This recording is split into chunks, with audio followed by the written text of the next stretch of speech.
नमस्कार और स्वागत है आप सबका आज की इस खास चर्चा में। नमस्कार। आज हम एक दिलचस्प किताब पर बात करने वाले हैं, डेरिस फरोग्स की सीधी सोच, अपने विचारों से जीवन बदले। Think straight. हाँ, थिंक स्ट्रेट। ये किताब दावा तो यही करती है कि ये विचारों को साधने की एक सीधी साधी मतलब प्रैक्टिकल गाइड है। जी। तो आज हमारा मकसद है कि इस किताब की जो मुख्य विचार हैं उनको जरा समझें, क्या ये वाकई काम करते हैं? मतलब क्या सच में हम अपने विचारों को कंट्रोल करके बेहतर फैसले ले सकते हैं? हाँ, और वो जो ओवर थिंकिंग की आदत होती है, ज्यादा सोचने की, क्या उससे छुटकारा मिल सकता है? लेखक का तो यही मानना है कि ज्यादातर परेशानियां वो हमारे उलझे हुए बिखरे हुए विचारों से ही आती हैं। लेकिन सवाल ये है कि क्या ये इतना आसान है? मतलब सिर्फ सीधा सोचो और जिंदगी बदल गई? खासकर आजकल की दुनिया में जहां इतना कुछ चल रहा होता है। बिल्कुल। तो चलिए इसी को थोड़ा खोल कर देखते हैं, है ना? जरूर। तो किताब की शुरुआत होती है एक बहुत ही बुनियादी पर शायद सबसे गहरी बात से कि हमारी जिंदगी की क्वालिटी हमारे विचारों की क्वालिटी पे निर्भर करती है। सही, कि अगर नेगेटिव सोचेंगे या कंफ्यूज रहेंगे तो भ्रम पैदा होगा, गलत फैसले होंगे। सुनने में ये शायद थोड़ा फिलॉसफिकल लगे, पर इसका असली मतलब है अपने मन पर काबू पाना। मतलब ये सिर्फ पॉजिटिव सोचो वाली बात नहीं है। नहीं, बिल्कुल नहीं। ये उससे कहीं ज्यादा गहरा है। ये एक एक्टिव प्रोसेस है, अपने विचारों को जांचना, उन्हें सुधारना। अच्छा। जब विचार साफ होते हैं तो रास्ते अपने आप दिखने लगते हैं, वरना हम बस रिएक्ट करते रहते हैं, सोच समझकर चुनते नहीं है। तो अगर विचारों की क्वालिटी इतनी जरूरी है तो फिर सवाल उठता है कि इसे सुधारें कैसे? हाँ, यहीं पर किताब एक बड़ी अच्छी तुलना करती है। कौन सी? जैसे खाना हमारे शरीर के लिए होता है ना, वैसे ही जानकारी हमारे दिमाग के लिए। अच्छा, मतलब जो हम पढ़ते हैं, देखते हैं, सुनते हैं, वो सब हमारा मेंटल फूड है? बिल्कुल। हम क्या पढ़ रहे हैं, कौन सा सोशल मीडिया देख रहे हैं, किन लोगों से बात कर रहे हैं, ये सब इनपुट है। तो हमें इस इनपुट पर ध्यान देना होगा। हाँ, और यहाँ दिलचस्प बात यह है कि हमें सचेत होकर चुनना होगा। मतलब ये कि जो जंक जानकारी है, जैसे फालतू की खबरें, गॉसिप, नेगेटिविटी वाली फीड्स, उसे फिल्टर करना होगा। ओह, जैसे जंक फूड होता है शरीर के लिए। एग्जैक्टली। ये सिर्फ सीखने की बात नहीं, ये चुनने की भी बात है कि क्या नजरअंदाज करना है। अपने दिमाग के दरवाजे पर एक गार्ड बिठाने जैसा। ठीक है, तो पहला कदम हुआ इनपुट कंट्रोल करना, अपने मानसिक आहार पर ध्यान देना। जी। लेकिन मान लीजिए सही जानकारी दिमाग में जा भी रही है, फिर भी ध्यान तो भटकता है। हम छोटी छोटी बातों को भी बड़ा बना लेते हैं। हाँ, वो ओवरथिंकिंग वाली बात। उसी पर आते हैं। किताब कहती है कि हम अक्सर समस्याओं को बड़ा चढ़ाकर देखते हैं क्योंकि हम उन पर बहुत ज्यादा सोचते हैं। और यहीं पर फोकस का सिद्धांत आता है। कैसे? किताब कहती है कि भाई जिन चीजों पर हमारा कंट्रोल ही नहीं है, उन पर अपनी एनर्जी क्यों वेस्ट करें। सही बात है। उन कामों पर ध्यान लगाओ जो सीधे आपके हाथ में है। फालतू की जटिलताओं को हटाना जरूरी है। जैसे वो 80-20 रूल होता है। हाँ, कुछ वैसा ही समझ लीजिए। अक्सर हमारे 20% काम ही 80% नतीजे देते हैं। तो उन 20% जरूरी कामों को पहचानना और बाकी 80% जो ध्यान भटकाते हैं उनको ना कहना सीखना, यही है सीधी सोच। लेकिन ये पहचानना कि क्या जरूरी है और क्या नहीं, ये अपने आप में मुश्किल हो सकता है। हो सकता है। क्या किताब इसके लिए कोई प्रैक्टिकल तरीका बताती है कि कैसे पता करें कि कौन सा विचार या काम ध्यान देने लायक है? हाँ, बताती है, और वो तरीका बहुत कारगर है। लिखना। लिखना मतलब जर्नलिंग? हाँ, या बस अपने विचारों को कागज पर उतारना। जब विचार सिर्फ दिमाग में घूमते हैं ना, तो वो अक्सर धुंधले और उलझे हुए होते हैं। लेकिन जब आप उन्हें लिखते हैं तो आपको उन्हें एक स्ट्रक्चर देना पड़ता है। अच्छा, एक तरह से मेंटल डीक्लटरिंग। बिल्कुल। जैसे घर की सफाई करते हैं, वैसे दिमाग की सफाई। किसी उलझन को लिख लेने से दिमाग को सीधा सोचने में मदद मिलती है। ये तो दिलचस्प है। हाँ, क्योंकि वो अमूर्त चीज को मूर्त रूप दे देता है, फिर उसका विश्लेषण करना आसान हो जाता है। और ये लिखने वाली बात, क्या ये सिर्फ बड़ी मुश्किल समस्याओं के लिए है या रोज की छोटी मोटी उलझनों में भी काम आ सकती है? नहीं, ये रोजमर्रा के लिए भी उतनी ही फायदेमंद है। रोज बस कुछ मिनट निकालकर अपने विचार, प्लान्स या चिंताएं लिख लेने से भी दिमाग शांत होता है। एक तरह से ये खुद से बात करने जैसा है, और कई बार तो लिखते लिखते ही हल निकल आता है। सही है, विचारों का शोर कम हो जाता है। बिल्कुल। ठीक है, तो लिखना एक तरीका हो गया विचारों को ऑर्गेनाइज करने का। लेकिन कई बार हमारे फैसले विचारों से ज्यादा भावनाओं से प्रभावित होते हैं। हाँ, गुस्सा, डर या कभी-कभी जरूरत से ज्यादा खुशी भी। हाँ, वो भी हमें गलत दिशा में ले जा सकती है। तो इस इमोशनल पहलू से किताब कैसे निपटती है? देखिए, किताब ये नहीं कहती कि भावनाएं खत्म कर दो, वो तो इंसान होने का हिस्सा है। सही। बल्कि वो ये सुझाव देती है कि जब बड़े फैसले लेने हों तो भावनाओं से थोड़ी दूरी बनाना सीखें। दूरी बनाना कैसे? थोड़ा रुकें, गहरी सांस लें और लॉजिक को, तर्क को थोड़ा मौका दें। इसके लिए किताब एक बड़ा प्रैक्टिकल सवाल पूछने को कहती है। क्या सवाल? कि क्या ये चीज, ये मसला 1 साल बाद भी इतना ही मायने रखेगा? 5 साल बाद? ये तो सोचने वाली बात है ना?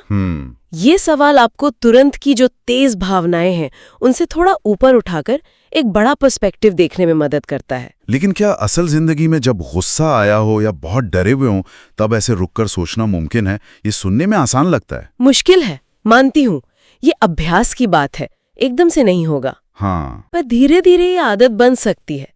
ये सवाल बस याद दिलाता है कि हमारी कई तात्कालिक चिंताएं समय के साथ फीकी पड़ जाती हैं। मतलब भावनाओं को इग्नोर नहीं करना, बस उन्हें सही संदर्भ में रखना है। बिल्कुल सही, उन्हें मालिक नहीं बनने देना है। ठीक है, तो हमने बात की इनपुट कंट्रोल की, फोकस करने की, लिखने की और भावनाओं से थोड़ी दूरी बनाने की। जी। किताब में एक और आइडिया है, कम करो ज्यादा पाओ, डू लेस अचीव मोर।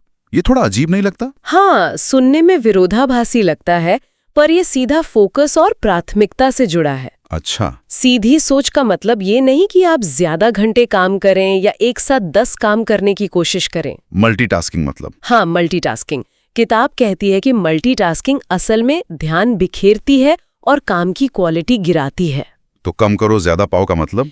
इसका मतलब है कम चीजें चुनो, लेकिन उन्हें गहरे ध्यान से, पूरी क्षमता से करो। उन चुनिंदा कामों पर अपनी सारी एनर्जी लगाओ जिनका असर सबसे ज्यादा होगा। इससे काम बेहतर होगा और मानसिक शांति भी बढ़ेगी, क्योंकि आप हर दिशा में नहीं भाग रहे होंगे। और शायद इसी भागदौड़ और मल्टीटास्किंग का नतीजा है ओवरथिंकिंग, जिसे किताब एक बड़ा दुश्मन मानती है। बिल्कुल। हम या तो बीती बातों में अटके रहते हैं, पछताते रहते हैं, या फिर आने वाले कल की चिंता करते रहते हैं। हाँ, ये दोनों ही ओवरथिंकिंग है और ये हमारी मानसिक ऊर्जा का पूरी तरह से दुरुपयोग है। हमें वर्तमान से दूर ले जाता है। एग्जैक्टली। जबकि असल जिंदगी तो वर्तमान में ही है, काम भी यही होना है। तो सीधी सोच का लक्ष्य क्या है? सोचना बंद करना? नहीं, सोचना बंद करना नहीं, बल्कि विचारों को सही दिशा देना। सही दिशा? सही दिशा मतलब अतीत के पछतावे या भविष्य की काल्पनिक चिंताओं से हटाकर उन्हें वर्तमान की समस्याओं के हल और जरूरी कामों की तरफ मोड़ना। ये एक तरह से मेंटल एनर्जी मैनेजमेंट हुआ। बिल्कुल, अपनी मानसिक ऊर्जा को वहां लगाना जहां वो वाकई कुछ बदल सकती है। ये सारे सिद्धांत सुनने में तो अच्छे लगते हैं, फोकस, लिखना, इमोशनल कंट्रोल, लेकिन इनको अमल में लाने के लिए सेल्फ डिसिप्लिन मतलब आत्म अनुशासन तो बहुत जरूरी होगा। उसके बिना तो कुछ भी मुमकिन नहीं है। सीधी सोच बिना आत्मनियंत्रण के संभव ही नहीं है। तो किताब इस पर क्या कहती है? किताब कुछ खास आदतें बनाने पर जोर देती है। ये आदतें एक तरह से सीधी सोच की नींव रखती हैं। जैसे नियमित रूप से कुछ अच्छा उपयोगी पढ़ना, शारीरिक व्यायाम करना, क्योंकि फिजिकल हेल्थ और मेंटल हेल्थ जुड़े हुए हैं। हाँ, ये तो है। ध्यान लगाना, मेडिटेशन करना, मन को शांत और फोकस्ड रखने के लिए, और स्क्रीन टाइम, खासकर जो गैर जरूरी है उसे कम करना। ये आदतें एक तरह से दिमाग को मजबूत बनाती हैं। हाँ, ताकि वो बाहरी भटकावों का आसानी से शिकार न हो। ये सिर्फ अच्छी आदतें नहीं हैं, ये सीधी सोच के लिए जरूरी टूल्स हैं। और ये अनुशासन शायद सिर्फ मानसिक स्तर पर ही, जीवन के दूसरे हिस्सों में भी जरूरी है। किताब में एक बात है, सरलता ही स्वतंत्रता है। Simplicity is equals to freedom. हाँ, इसका क्या मतलब है? क्या सिर्फ कम सामान रखना, मिनिमलिज्म?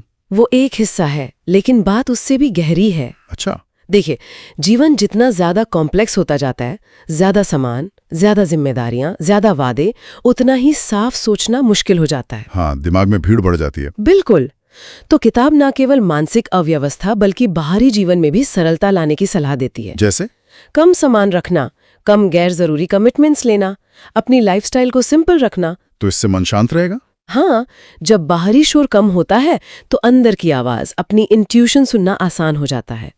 ये फालतू का बोझ हटाने जैसा है, जिससे आजादी महसूस होती है। ये सब सुन के ऐसा लग रहा है कि सीधी सोच कोई ऐसी चीज नहीं है जो बस हो जाती है, ये एक स्किल है। बिल्कुल सही कहा आपने। ये कोई जादू की छड़ी नहीं है, ये एक कौशल है, एक स्किल है जिसे सीखना पड़ता है, प्रैक्टिस करना पड़ता है। जैसे कोई मांसपेशी ट्रेन करते हैं। हाँ, बिल्कुल वैसी ही। किताब यही कहती है कि रोज अभ्यास जरूरी है। तो शुरुआत कैसे करें? छोटे कदमों से? हाँ, छोटे कदमों से। जैसे अपने विचारों पर सवाल उठाना शुरू करें। क्या ये सच है? क्या ये सोचना अभी जरूरी है? कोई रिएक्शन देने से पहले एक पल रुकें। नियमित रूप से लिखें, चाहे थोड़ा ही सही। अपने ऑप्शंस को सिंपल बनाएं। और धीरे धीरे ये आदत बन जाएगी। हाँ, समय के साथ लगातार अभ्यास से सीधी सोच आपकी दूसरी प्रकृति बन जाती है, एक स्वाभाविक प्रतिक्रिया। शुरू में कोशिश करनी पड़ती है, फिर ये आसान लगने लगता है। तो अगर हम इस पूरी चर्चा का निचोड़ निकालें तो प्रैक्टिकल टेक अवेज क्या है? मतलब रोजमर्रा की जिंदगी में क्या करें? So what does this all mean? हाँ, तो मोटे तौर पर कुछ कदम हैं। पहला, अपने मेंटल डाइट पर ध्यान दें। फिल्टर करें कि आप क्या जानकारी ले रहे हैं। कम न्यूज, कम गॉसिप, कम नेगेटिव सोशल मीडिया। बिल्कुल। दूसरा, विचारों को ऑर्गेनाइज करने और क्लैरिटी लाने के लिए नियमित रूप से लिखें। तीसरा, अपनी एनर्जी उन चीजों पर लगाएं जिन्हें आप कंट्रोल कर सकते हैं। चौथा, बड़े फैसले लेते वक्त भावनाओं से थोड़ा हटकर लॉजिक का इस्तेमाल करें।